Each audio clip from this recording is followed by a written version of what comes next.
To be exposed to something you're afraid of often means to reconfigure your own preconceptions, because if you're afraid of something, it usually means that you've coded it or understand it in a certain way.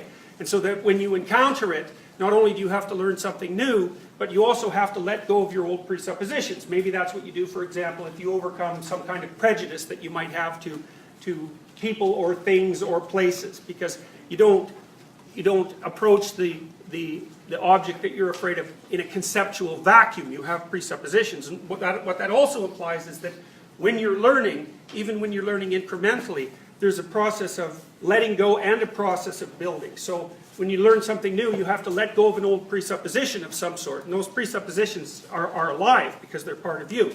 And part of what that means is that every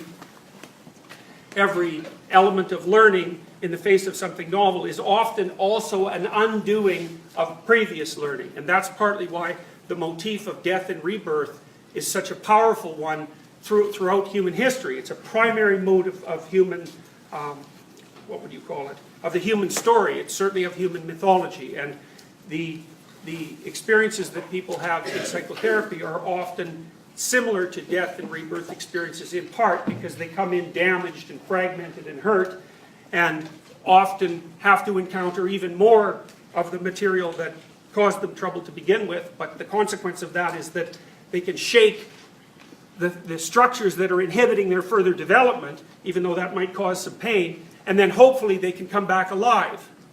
And you know that when you encounter something that's truly unknown, you go through a process that's similar to that too. In that, if you've ever been in a situation, for example, where you deeply desired something,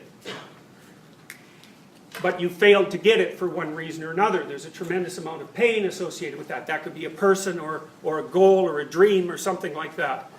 It's extraordinarily painful not to be able to attain a valued goal, and the failure generally literally produces pain.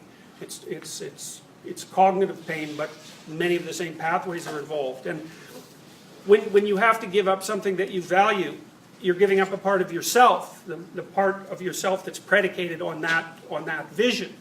And not only is that painful, but it can really throw you for a loop. The phenomena that we're going to talk about today are